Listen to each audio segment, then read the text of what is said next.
Arnold Schwarzenegger isn't just the action hero you grew up watching. He's a self-made mogul with a $1 billion fortune. But what if I told you his biggest successes didn't come from movies or bodybuilding? From humble beginnings, facing language barriers and financial struggles, to buying his first apartment building in the 70s, Arnold was building wealth before the Terminator ever hit theaters. But his journey wasn't without setbacks.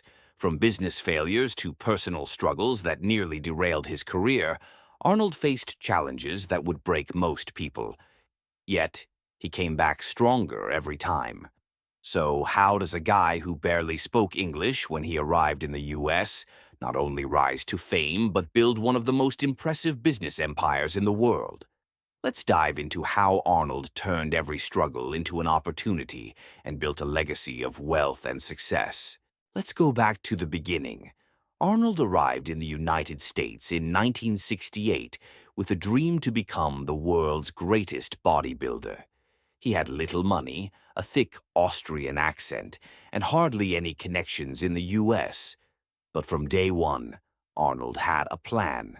Bodybuilding wasn't just about muscles for him, it was a stepping stone. He wanted to build a life of financial freedom.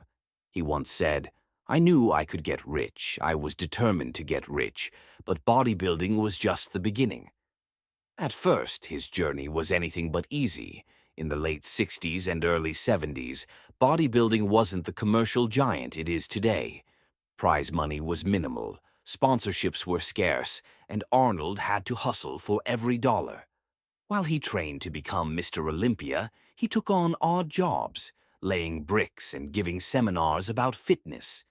Every cent he made was carefully managed, as Arnold knew that just being a bodybuilder wouldn't create the wealth he dreamed of.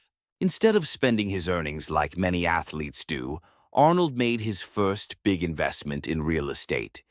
In the early 1970s, using his prize money from bodybuilding competitions, Arnold purchased his first apartment building in Santa Monica, California. It wasn't glamorous, but it was a strategic move.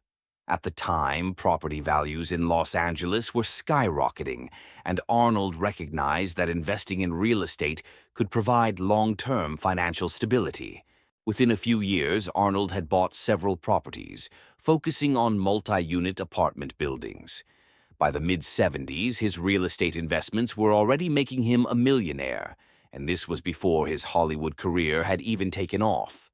Arnold's strategy was simple: buy in promising areas, hold the properties, and wait for them to appreciate in value. And his timing couldn't have been better. As LA real estate exploded in value, Arnold's fortune grew rapidly. Today, real estate still forms a significant part of his $1 billion empire. But real estate was just the beginning. Arnold's big break in Hollywood came with Conan the Barbarian in 1982, which catapulted him into international stardom. But here's where Arnold's business mind truly shines. He wasn't content to be just another actor earning a salary. Arnold negotiated deals that most actors at the time wouldn't even dream of. He made sure to get a percentage of the box office profits from his films, meaning that when a movie like The Terminator became a global success, Arnold didn't just get paid once. He earned millions over and over again from the movie's continued success. With the Terminator franchise alone, Arnold earned tens of millions of dollars. This type of deal-making is one of the key ways he built his wealth in Hollywood. Instead of relying solely on salary, Arnold tied his financial success to the success of the movies themselves. A smart move that kept money flowing in long after the films were released. But the road wasn't always smooth. In the late 1990s, Arnold faced a significant setback with the failure of Planet Hollywood, a chain of restaurants he co-founded with Bruce Willis and Sylvester Stallone. At its height, Planet Hollywood was a popular chain with locations around the world, but by the early 2000s, the business was struggling. Despite the initial hype, poor management and overexpansion led to the chain filing for bankruptcy twice. For many, this kind of failure would have been devastating, but Arnold didn't let it define him. He simply moved on to his next business ventures.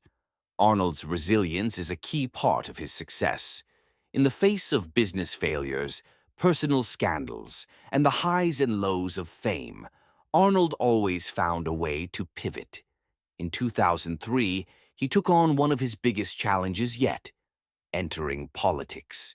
Running for governor of California wasn't an obvious move for someone known for bodybuilding and action films, but once again, Arnold saw an opportunity. He won the governorship and served 2 terms, overseeing the fifth-largest economy in the world. Although the salary of a governor pales in comparison to his Hollywood earnings, Arnold used his time in office to grow his influence and expand his network. He didn't stop being a businessman while in office. His political career allowed him to connect with leaders in business and finance, opening new doors for future ventures. Arnold's journey from immigrant to bodybuilding champion to Hollywood star and ultimately to one of the wealthiest self-made men in the world is nothing short of extraordinary. His story isn't just one of physical strength. It's about mental strength, smart investments, and a willingness to take risks. While his Hollywood fame certainly played a role in his success, it's his real estate empire, business ventures, and strategic decisions that turned him into a $1 billion powerhouse. Even today, Arnold continues to expand his reach. He's a vocal advocate for environmental causes, investing in renewable energy, and pushing for policies that combat climate change. His role as a global leader in environmental activism has only enhanced his public image and opened new doors for business ventures that align with his values. But perhaps the most important lesson from Arnold's journey is his ability to think long-term. Whether it was in bodybuilding, acting, or business, Arnold always played the long game. He didn't just look for quick wins, he invested in projects and industries that would grow over time, allowing his wealth and influence to compound. It's this forward-thinking mindset that has allowed him to stay relevant and successful for decades. So, what can we learn from Arnold Schwarzenegger's rise to success? It's not just about having talent or being in the right place at the right time. It's about thinking strategically, taking calculated risks, and having the determination to push through failure. Arnold didn't just build a career, he built an empire,